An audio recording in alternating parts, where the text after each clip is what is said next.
You're listening to the Empowered to Heal podcast. I'm your host, Dina T, and I'm so excited to take you on a journey through stories of everyday experts as we share the ways we've harnessed the power inside us to improve the quality of our lives and the health of our minds. We're so excited to have you here with us and hope you feel inspired and empowered to heal. Hello, you beautiful souls. I have dedicated and created this podcast to honor and represent the power of healing. And thus far, I feel like a lot of the folks I've interviewed have shared some pretty significant traumas. And we've had some folks on here share some traumas that look a little bit different. So I want to take a minute and talk about the difference between big T traumas and little t traumas. And I'm just going to touch on this for a hot second here to preference our episode for today and introduce our guest. So big T traumas are like big, huge traumatic events that have happened in your life, something that has foundationally shifted or impacted your world in a really big way, and oftentimes results into our brains going into our fight, flight, or freeze response. Little t traumas are less extreme things that may happen in our lives or that we may experience regularly that compound and become traumatic in and of themselves.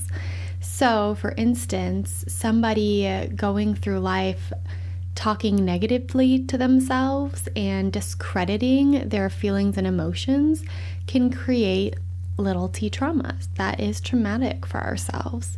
Another example could be having to go through your days squashing who you are in order to be accepted into a world that you need to fit into, or a world that you feel like you need to fit into. Whether that is in your home life, your work life, your peer group, any aspect of life, that can also be very traumatic. So those are just two examples of how little t traumas can be very impactful on our lives. And today I've invited our guest, Sadie Such, to join us and talk about trauma. And talk about trauma in the lens of little t traumas for herself and how she has navigated through her world and developed this healing perspective in order to move through her traumas and open herself up to the experiences, relationships, perspectives that she wants to live her life by. And Sadie Such is somebody who has dedicated the past decade or longer of her life to learning and growing in her own healing journey and in influencing the healing journeys of others. So today she's going to share with us more about that journey and how she uses her photography and film. So she is a photographer and a filmmaker and a producer. Sadie Such Photography and Films is her business. And she's created with another filmmaker a film called Where We Belong, which travels through a 5-year journey of connecting with individuals and relationships and marriages to understand their healing journey and the power of relationships in that journey.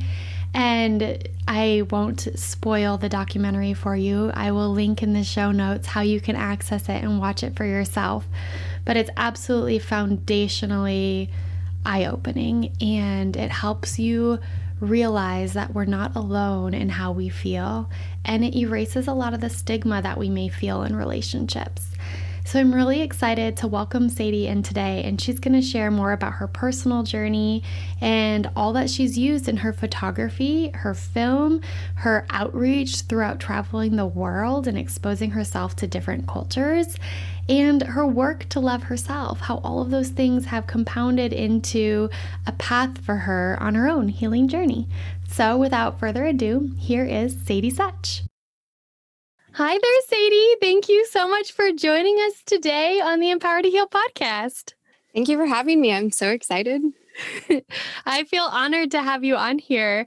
I was thinking through our journey knowing each other, and I mean, I know you through my husband, but you have your work in photography has like weaved itself throughout my history with my husband, and stemming from going and seeing your work when we were younger, when you had like a First Friday event and Hmm. you like showcase this really beautiful experience of like, I don't know if it was a video or like photo montage of Hmm. faces, black and white faces of people in downtown. And it was so beautiful and well done.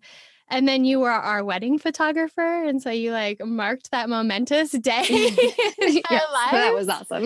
It was awesome. And since then, I've been just admiring your work from afar, and also like you released a film, Where We Belong, and Hmm. you've had this journey throughout your life of really chasing this experience of supporting people through photography in what I consider to be a healing way. And so I'm so eager to learn from you in that journey and hear more about like how photography and film has impacted your life and brought you through like harnessing your purpose and your power within yourself. Awesome. Yes, I'm excited to share. So, do you want to start out sharing a little bit about like how did you even find photography? Where did this mission inside you come from to like inspire and heal and spread this meaning through photography? Yeah. So I guess for me, first of all, I'm usually the one being you, tell like asking people about their story. So this is a great challenge for me to kind of be put on the other side of it. So thank you for challenging me. Yeah. So I started taking pictures when I was younger. My dad had a film camera. We would have slideshows like on the wall with slides. And so just since a young age, I always loved like capturing moments and like being able to look back on memories. Mm, And so then in high school, I got into video editing and photography in the darkroom. And then I went on to go into film school and do video production. But mhm, there was always just this love of capturing moments and and then also like making people feel beautiful and then getting mm, to just, yeah, like tell a fun story of like that moment and then like to be able to look back on it. So that kind of morphed from my own mm. funny videos with like me and my sister when we were younger to college roommates. We have all these videos where they're like, Sadie, you're always making videos of our funny memories or karaoke nights. Um, that led to capturing weddings and newborn babies, maternity sessions, Mm, just senior portraits, all these different things. And now like business headshots, business storytelling. mm. And so I think the hope, I guess, like very naively, I was just like, oh, I just want people to know that they matter. Like, I want them to know that their story matters.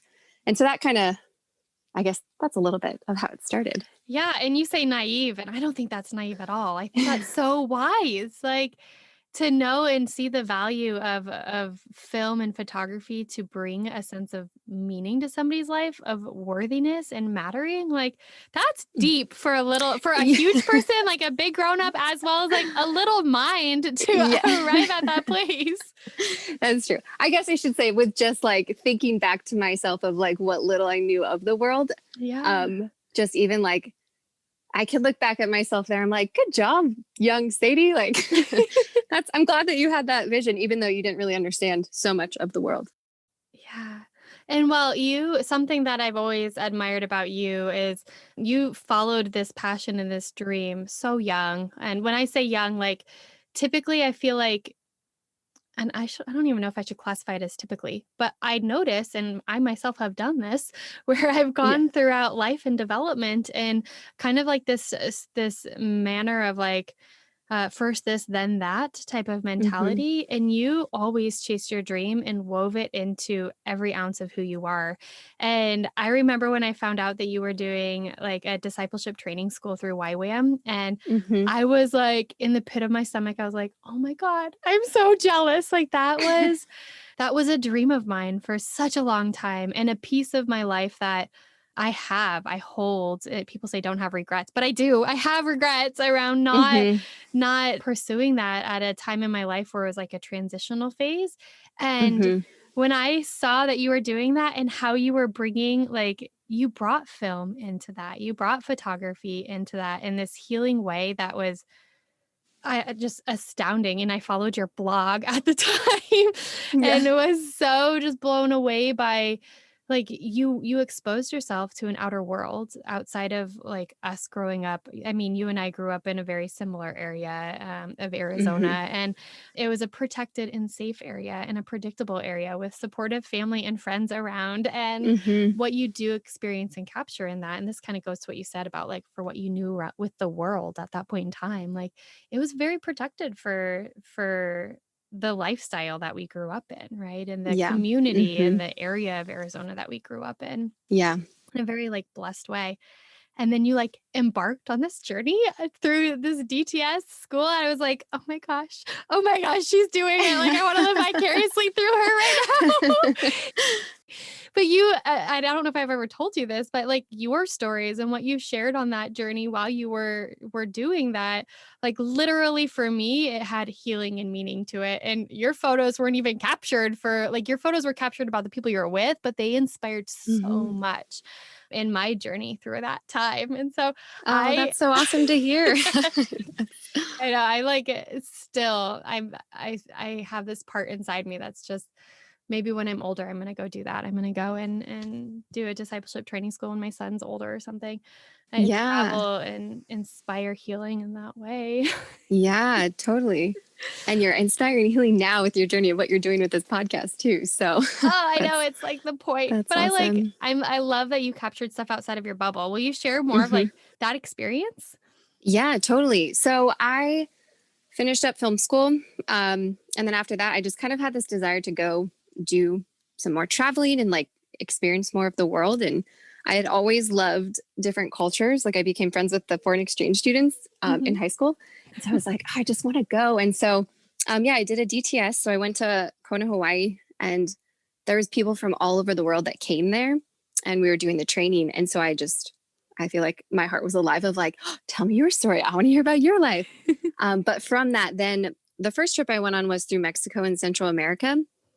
And it was cool because I got to use photography and video to share people's stories along the way. Mhm. And so, how do I keep it short? So we, again, through that time, I just got to see, we went to areas where there's a lot of brokenness.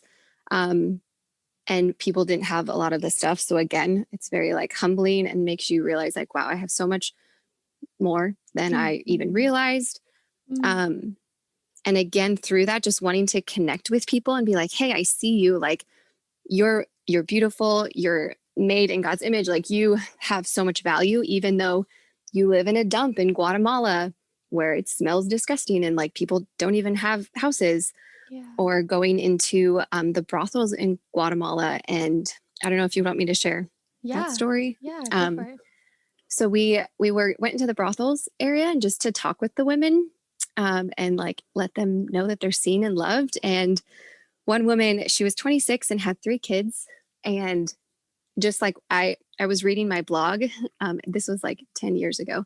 I was reading my blog and I wrote how I remember seeing the pain in her eyes and just getting to Mm. hear that she's like, I don't want to be here, but my husband had left me. I didn't know what else to do. She's like, I had gotten out once and was starting a company or like a business with, a little side stand on the side of the road. And somebody came and stole all of her stuff. So that's all that she could do. But then we just got to like talk with her and Mm. see her and not judge her because she was so ashamed of what she was doing. Yeah. And then I remember leaving and she just had so much hope and like joy in her eyes. And so it made me think of like, we're literally sitting in one of the most shameful areas of the city. Yeah. And she is just being loved and seen and not judged, and just seeing like the healing and transformation happening in her heart and in my heart. It was just a really cool trip that just opened my eyes to a lot of things happening in the world. So, Yeah. That is so powerful. And you've shared that story with me before. And again, I have goosebumps. Like inviting somebody into your home, let alone a stranger, right? Or mhm, inviting somebody into a room that you're not proud of, or a place that reminds you of something that you do to survive that you wish mhm, you didn't have to do, right? And opening that up to a stranger to be with you and see you differently is so powerful. And then to capture that, like yeah, capture that moment in a way that I don't know. Like, I'm sure that moment stayed with that woman forever. And it stayed with Yeah. you like 10 years later, right? Yeah. Yeah. Yeah. A lot of us talk about like healing and coming from a public mental health system and just like a clinical field.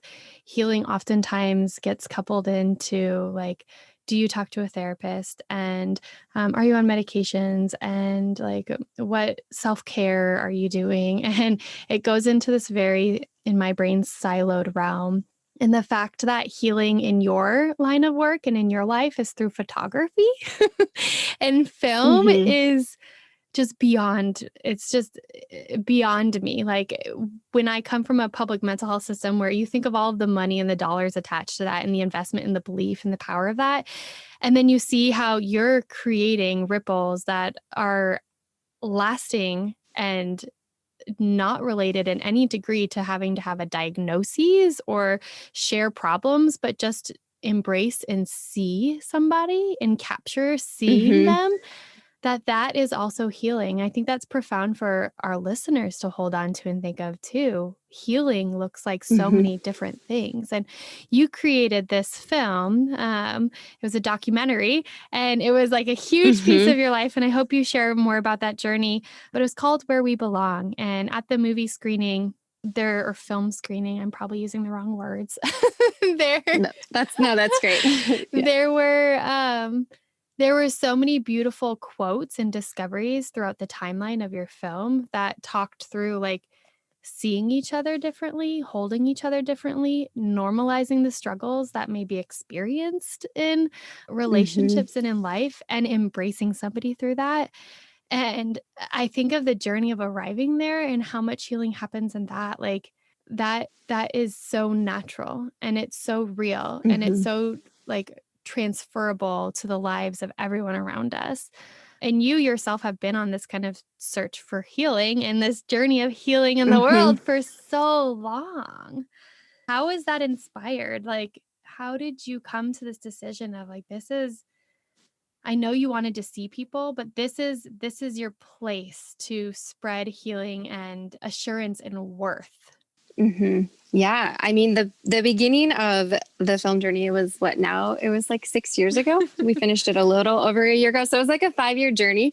Um, Again, at the beginning, because I was very aware of other people's stories and like seeing brokenness or seeing where there was misunderstandings. Mhm. And then, so like I had seen hopeful relationships. I had also seen a lot of broken ones. Mhm.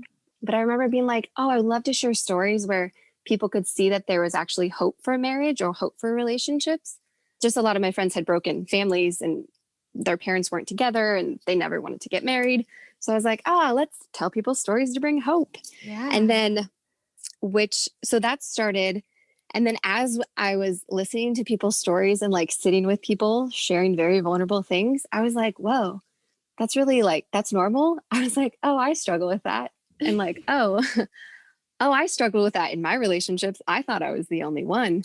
And so I just, again, continued seeing the theme from first, like around the world in very broken situations where people needed to be seen. I was, I thought it was only there. Like I realized on that journey that everybody else had pain and brokenness that was valid because they were in tough situations.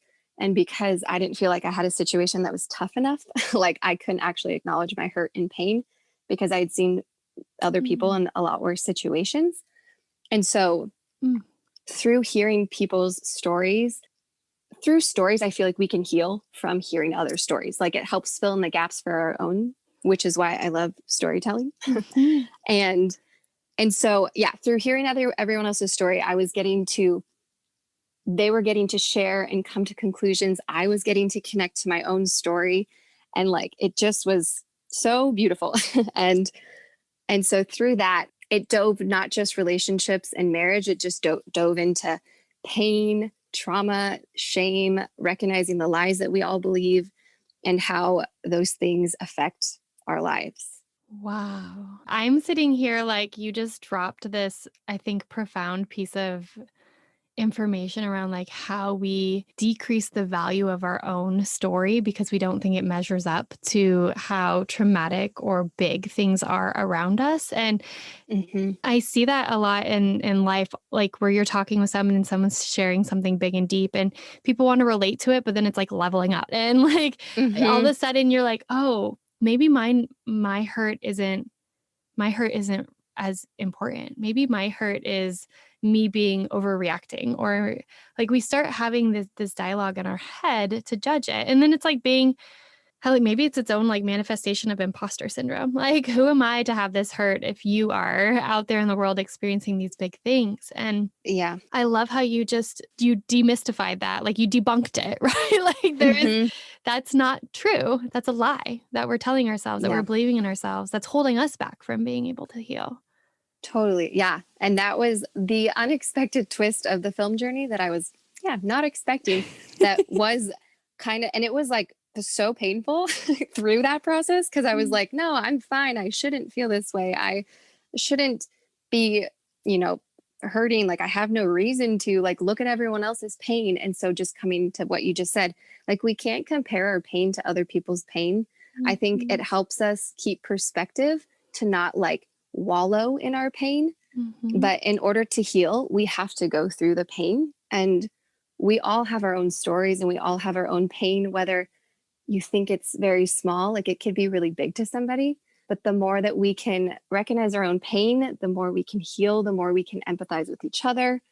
And so on this journey, I was kind of like, wow, we're all just hurting and we're all walking around hurt, wanting to be seen. But because we're hurt, we don't actually let people in. And mm, so it's just kind of like we end up pushing people farther away from what we really want, which is being seen, being known, having intimate relationships, whether it's just friendship or romantic. Because I think that's, again, what our souls are really craving. But mm. it's also the most terrifying thing, especially Yeah. when you've been hurt. So, Yeah.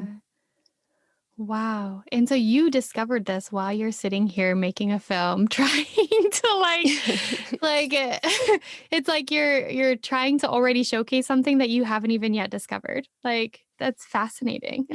yeah. There's, I guess, like, again, I didn't know what the film would look like. I was like, okay, one step at a time. Let's just see what it turns into. Cause I'm like, how am I supposed to know what this is supposed to look like? And so, yeah, it definitely was one step at a time. And I was like, what? Why am I doing this? So we ended up actually sharing some of our own story Mhm. in the film. So our Mhm. challenge, my friend and I that made the film together, we're like, oh, we're really wanting everyone else to be vulnerable. We're like, we think we should probably be vulnerable and tell some of our story too. So, and that was like hugely healing for both of us to actually Mm. voice some of those things. We obviously didn't put everything in there, but getting to, so again, it comes back to there's power in sharing our own stories with each other, which again is very terrifying because it's so vulnerable, but it can be so healing. Like that, I think we were created for relationships. And so when we Mhm. can actually find safe relationships, because again, there's so many broken relationships that have been harmful, but when we can find safe relationships, it can be one of the most healing, messy things, but healing. Yes. You're speaking to like this core belief I have around relationships and the value and the importance of them in not just healing, but in learning to love and learning to exist in this world and having a place where you feel worthy enough to exist in a way that creates and supports society, a healthy society around you, right? Like Mm-hmm. there's I won't get into the public system, but there's so many barriers in treating healing with children, families, anyone, adults, tied to relationships. And how do you create, manifest, support, nurture relationships that will be healing for Mm-hmm. people? Can you share a little bit about your journey of like what you discovered, if you feel comfortable and willing, Yeah. about what you discovered that you needed to heal and you needed to honor within yourself on that journey? I think it's important in this podcast to display that healing doesn't always have to come from huge moments of, like we talked earlier, huge moments of like these extraordinary big traumas, but they come up Mm-hmm. from a bunch of little things that compound each other, right? Or moments that may seem big to you and small to somebody else. Totally. Yeah. So, and that was, again, the fact that I was like working in like human trafficking, sex trafficking, you're hearing all these horrible stories. So when I was coming to my own story, I was like, I don't have a story. I have no reason. Like, I would tell myself, I'm so dumb. I'm so stupid. Again, usually in my head. Mm-hmm. And I'm like, just get over it. Just get over it. Like, you don't, just get over it. And so that was, I think it ends up making the pain worse when you hold it inside. And so I did that for years. And so for me, I think one of the biggest things that came up was just recognizing the lies that I was believing about myself. And so along the way, I think I got hurt in these tiny little ways and I never acknowledged it. And so that kind of like those wounds stay there if you don't heal them. And so it kind of just, when I started recognizing all of them, I was like, oh my goodness, I shouldn't be feeling this way. I don't have trauma. I don't have that big, like capital T trauma. Yeah. But yeah. So as I learned more, I was like, no, actually, trauma, how do they word it? Is like how you like feel about the situation. Yes. And so I learned to have more compassion for myself instead of the judgment I was having. Mm-hmm. And that's where the healing actually started, is when I could actually let love in. And I think it started with myself. Like people were trying to love me, but because I was like so hurt, so trying to protect myself, I couldn't let that in because I was too afraid. Mm. And so I think one of the things for me was learning about attunement and validation. Yeah. And so of just like having somebody be like, oh, that's really tough. And not like, I was so good at dismissing my feelings. So I was very logical and not able to connect to, I don't know if that makes sense or not, but it makes perfect sense. okay. And so when I was able to be like, oh, that would make sense that you feel that way, that's really difficult, it was just like so healing. So I'd say attunement and validation was a big thing that I learned that I needed. And that meant also letting people get close to me and see me in my mess, which again, super terrifying. Yeah, but then it's you're vulnerable. yeah. And then you're like, oh my gosh, I guess they're like, you're not stupid. Why do you keep saying you're stupid? And I was like, oh, I don't know. I didn't know I was stupid. Yeah, I was like, I didn't even know. I guess that comes back to the lies. I didn't know I was believing that about myself. I was like, no, I'm fine. I'm totally fine. So I'd say one of the biggest things is recognizing what you believe. Even like these subconscious beliefs we pick up when we're younger just totally affect our lives. And so then when we get triggered, we have these big reactions. Those are times to just be like, oh, those are opportunities to be like, oh, why am I reacting this way? Oh, I'm having shame about something. Oh, it's tied to this wound. So I just got curious about my life, and that led to a lot of healing. You're talking in a way that is just, I mean, like you're using language that's so like self-reflective and educated and aware. So you're talking about attunement and validation. And these things don't just come out of nowhere. Like they come from practice. And I know you said like it was inspired through the stories that you were learning throughout your journey with the film Where We Belong, but also like starting to reflect on your own journey. But there's got to be another component in there that kind of leveled up your exposure to access to information to use to try and better understand yourself, right? To know what attunement is, to know how you are in a relationship with your own feelings and recognizing that, to understand what the power of validation, right?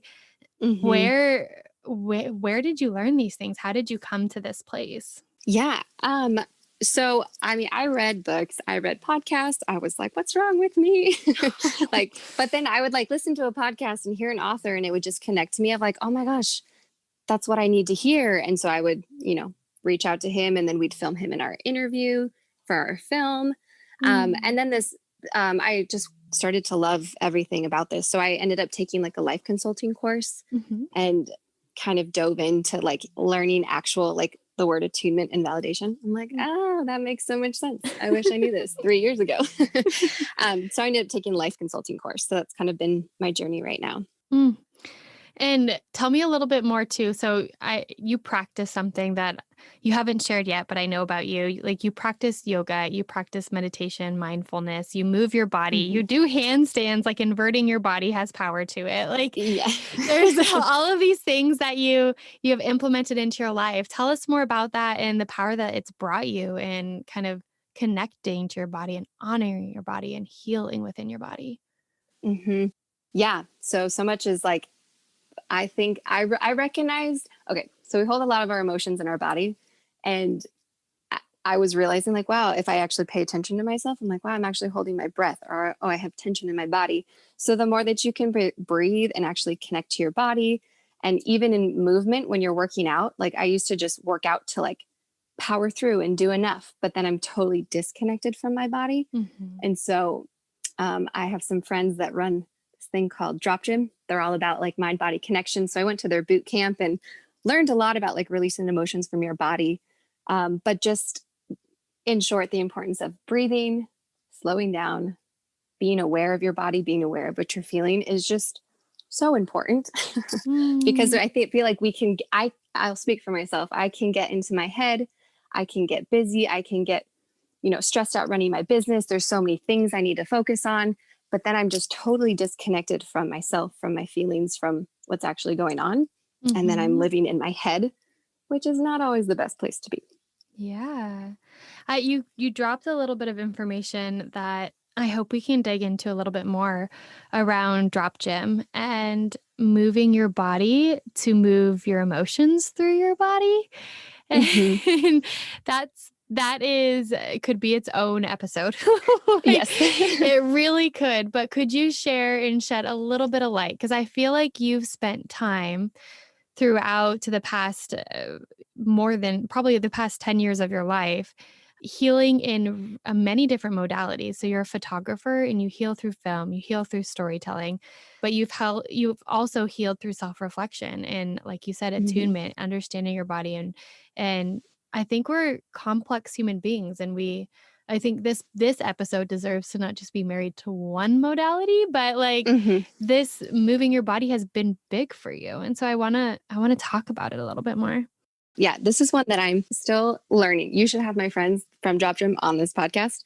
They would share so much more about it. But Deal. um, I think, I notice if I'm not actually moving my body, how much more in my head and stressed out I am. And so just the release of actually pushing yourself for myself, I've realized, of like running. Like this one time, I don't normally have anxiety attacks. This happened like twice, but I was feeling this in my body and I was like, and I paused. I was like, huh, like there's just a lot going on. And I was like, what's going on? And I just felt it like in my chest, Mhm. my lungs tightening. And I was like, I just need to run. So I just went on a run and I was like, oh, this is such a release. This is what I needed. So I think Mm. for me, even just slowing down enough to know what I need. In between work, sometimes if things are stressful, I'll like take a moment and just do some push-ups or go sit in the sun and breathe for a couple minutes. And so I think I've learned, again, the self-compassion part was huge for me because normally I'd be like, power through, Sadie, you're being a baby. But Mm. again, judgment can work to motivate yourself, but it is not like, I feel like judgment we think can motivate us, but love is such a better way to grow and like be in an environment of love. Um, yeah. So just getting to be like, hey, what do I need? Oh, makes sense. Go and do it. Don't judge yourself. Just be aware of what your body might be telling you. Yes. And in society, there's so much value put on being the best, the fastest, the smartest, the quickest, the most efficient, and multitasking and like Mm-hmm. accomplishing 10 deadlines. Like, I don't know. There's so much value put on powering through, on being tough, Mm-hmm. on presenting that certain way. And you're saying that you found truth in paying attention to your body to move forward and go about your day, not paying attention to standards like Mm-hmm. or Yeah, measurements. totally. Which again, for me, even sharing this, like this has been a journey for me. I was not one who was like, love yourself. Like I thought it was great that other people would, but it was the hardest thing for me to like kind of work through my own, I don't know if I'd say conditioning, but my own Mhm. perspective of Mhm. things. And it's still, again, some of my friends are like, Sadie, like, you need to connect to your emotion. You're just in your head. You're so logical. And they're like, Mm, it's okay to feel. So I'm still learning this, just mm. to anyone out there who might be like, oh my gosh, why are they talking about self-love and connecting to yourself? Like, I am, I'm example. It actually does work. So give it a shot. And I'm glad you pointed that out because it sounds like, I don't know, like, okay, roll your eyes. That's like an Instagram post right there. Like, Yeah. that's not real. It doesn't work. Like rainbows and butterflies, you know, like there's this energy around it that does feel like it's unobtainable and it's out there because it sounds nice, not because it really works. And I Yeah. think that the something I've learned about self-love over the years is that self-love isn't always like I always say, "Oh, that's beautiful," or "I love that." And self-love isn't about beauty in an essence of judgment. Self-love is about an energy that you feel inside yourself, a connection within your body that trusts yourself, that honors Mm-hmm. yourself, that knows that your gut instincts and where your mind goes and the passions and the dreams that you have are there for a purpose and you're going to honor that and move forward. And self-love is kindness to yourself. And anybody who has a relationship with another person in this world knows that kindness is like the gateway to strengthening relationships. If you're mean in your relationships, they don't usually pan out, right? Yes. And how are you going to have a relationship with yourself without that kindness? Like, so I Mm-hmm. love the idea of like shifting the perception of what self-love is. And even like Mm-hmm. self-care, that word drives me bonkers because it's not Me just too. bubble baths and Yeah. like but there's this deeper meaning around it if we can push back or push through like the language that we may associate it with in our mind or the visions that we may associate it with in our mind and understand like the deep rooted connection in your soul around love, right? Around Mm-hmm. appreciation and gratitude and honor, worth. Mm-hmm. Yeah, I think a lot of times too is just to recognize like what are the thoughts going on in your mind? And would you say Mhm. that to your best friend or to your child or to somebody that you really love? And then Yes. I think that brings perspective to like, oh yeah, that's probably not healthy. I literally have my background screen on my work phone is a picture of me as a little girl. Yeah. And it's like with bunny ears, like my fingers and bunny ears over my head, making this funny, goofy face. And when I'm working and I need a moment of like kindness, it's like, oh, that's me. Like little Dina, you're still in there. Like that's still you. Mm-hmm. Like, what would you do for her right now? What would you Mm-hmm. say to her or what would she need to get through that because she's still in there, right? And Yeah. that like connection in my brain helps me find kindness within myself and love for myself because little Dina deserves that and I am still little Dina in a adult body. Like Yes. Yeah. Totally. Yeah. And then I think the more that we can do that with ourselves, the more we get to do that with each other because then we're like more grounded in ourselves so that when somebody may have a reaction towards us, we don't have to be as reactive. We can be like, oh, hey, they're just somebody who's hurting too. Let me, mm, still have boundaries for yourself, still like speak your truth, but you get to then have more empathy for somebody else. And yeah. then that can lead them to their own healing as well. Yeah, it's like the trickle down effect, right? Like Hmm. Yeah. you start with yourself and it goes like it spreads, it's infectious to other people. And I think photography is a beautiful way too, like bringing it back to your passion and your work, your business. Like photography and film is such a powerful way to also do that because you're helping people believe in themselves. Like when Hmm. I see an image of myself experiencing an emotion that I want to remember, I look at that and I feel that again. Like I Hmm. hold that inside me. And I can look at pictures and have the exact opposite too. Like I can look at a picture during the time of my life where I was struggling mightily with like postpartum Hmm. anxiety and depression. And I see myself and I see my baby and I'm like, oh my God, I feel that emotion again, right? Like I feel that Yeah. connection. And the correlation that we have in our brain around the emotion tied to that moment and what we see or what we want to believe in ourselves can be so healing too, to paint a new narrative or to remind ourselves of a time that mattered to us to get through and stay strong in moments of hardship, or to have like an anchor in moments of hardship.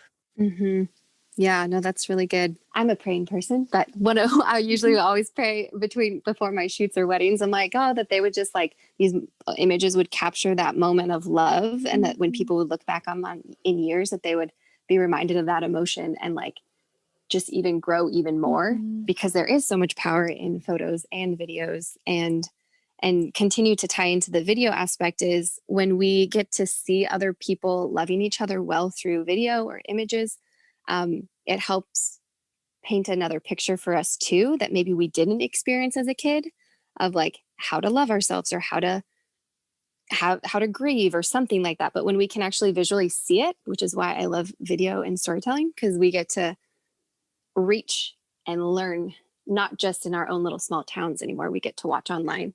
So I do think it's important of like what we are pouring into our minds and what we're learning from, because it does impact us. Yeah, So. I'm sitting here thinking about like the hormonal changes going through our brain and our body when we watch something. Like you can watch something and cry and get sad and feel very like, oh, like sorrow. You can watch something and get like, oh my God, oh my God, oh my God, run away, run away. Like, and your like body is like sweating and your heart is racing and you're like, oh, and you can watch something where you're like, you have all the like happy feelings and you get all giddy while you watch it. And it's like a hack. It's like a hack into your brain of like rewiring that moment or infusing a different emotion into you in that moment. And what you're saying is like takes it a step further from just like a hack of that emotion, but it's like exposing you to an experience that maybe you wouldn't have otherwise had, that you can start pulling from, you can relate to later on, or you can say, oh, I remember when this happened. Maybe I'm going to try that. Or this makes me think of something I saw in this film, and they did that and they were okay. Or man, like they hugged somebody and they felt better. Maybe I'm gonna go get a hug. Like, yeah, exactly. I giggle so much at like, I'm so touchy-feely. That's awesome. And I think of like videos, and I regulate my body like through regulating with other people. It's like co-regulating. And I think of it when I watch movies like with my husband. I want to like grasp onto him. Like I'm like, like his arm is like, I'm hugging his arm half the time. Like, oh, like it's like this sturdy beacon of like, he's helped me stabilize through the emotions on the screen right now and how my body's experiencing. Yeah, that's awesome. I love it. It just reminds me, I share that because it reminds me of how strong of a tool it is to use film or photography to experience another emotion. Yeah. And I think that then ties into, for me, at least checking social media, it's like we create stories around the images or videos we see too. So like it can be used positively or negatively to affect our lives. And so I think being aware of how we let that, I don't know, for myself, social media can be comparison, and I can create a story about it and about myself from it, which could be dangerous. So, or dangerous, harmful to myself. Yeah. Yeah. Harmful to your mind and your beliefs. Because it's so easy to compare. Yeah. Yeah. I was talking with somebody about this today around the power of like the button of following and unfollowing. You can protect the health of your mind by pressing unfollow on some things, and you can really promote the health of your mind by pressing follow on some people. And it's like, what are you choosing? What are you actively choosing to digest and consume that's going to influence your thought and your energy and your belief systems? Can you tell us a little bit about so I feel like your documentary was so powerful, and it's not something that you can it's not like on Netflix. You have to search for it on a website. And how do people find it? How do they follow you and learn more? Yeah, so we are actually working on distribution right now, and we actually split up the film into an episodic series. Ooh. So now it's 6 episodes. It's a little bit more digestible. And so that is hopefully going to be coming out soon where you can find it online. But for now, you can contact me and follow us at The Resolute Road. And yeah, so theresoluteroad.com, on Instagram at The Resolute Road, and also at Where We Belong Doc on Instagram. Oh my goodness. I'm so excited that you put it in episode format. Like, giddy about that. Yeah, we are too, because we're like, wow, this is such a heavy film.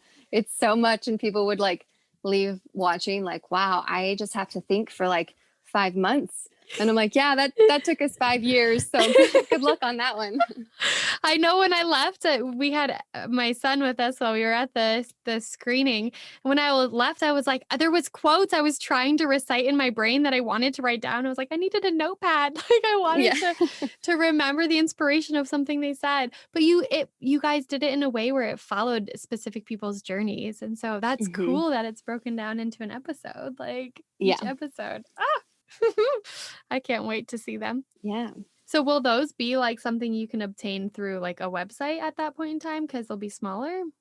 Yeah. So hopefully they'll be like streaming soon on a platform we're working with right now. So as of now, we might do another showing, but hopefully that happens soon. And so I should know in the next like 2 weeks if we're going to get distribution. Oh my gosh, that's so exciting. So, we shall see. Oh, I will be praying and having my fingers crossed for you guys. Yes, thank you. Yeah. I'm going to put in the show notes of the podcast the links to the Resolute Road and the Instagram handles so that people can find them. Is there anything else you want to share? I mean, you do want to talk about your photography as well, like so people can connect with you if they would like to experience your photography? Yeah. So my photography business, it's Sadie Such Photography and Films. So I still do weddings and I do storytelling for small businesses, nonprofits, that type of thing as well. So it's sadiesuch.com is where you can kind of connect with us there. And one other thing I wanted to say is just that no one can escape the healing journey. Like we're human and we're going to get hurt, and we all have heartbreak and we all have emotions and we all have pain and sadness and joy and all of those things. And so just remembering that that's part of being human and nobody has it perfect. Like we're all on the same playing field, if you want to say. And like the experts that you see who are diving into things, they're still human and they still have struggles. So have compassion for yourself on the journey. Your story matters. It's worth sharing. Go find somebody and talk about your story, because it could be the story that somebody else needs to hear to find healing. Oh my gosh, so well said, Sadie. So well said. And on that note, we'll end it because that is like mic drop right there. Perfect. Well, thank you for having me. It was so great to talk to you. Yes, thank you, Sadie. Thank you so, so much for tuning in today. I hope you are feeling inspired and empowered in your own healing journey. I know that many of you listening might be reflecting on your own stories that you may feel called to share. If so, please reach out to me at dinat@empowertoheal.com. That's DENAT@empower2heal.com. Or drop me a message through my Instagram handle at empower2heal. I would love to connect with you and learn about your journeys so that we can hopefully continue to spread these powerful life lessons on empowering ourselves to heal. My contacts will also be linked in the show notes below so that you can easily find me. We are so eager to start a movement in showcasing the many ways we can heal. And you can be part of this movement too by capturing images and tagging them #empower2heal on Instagram. We look forward to seeing all the ways that you are empowered to heal. I love you, beautiful souls, and thank you so, so much. Please be sure to subscribe, like, and review.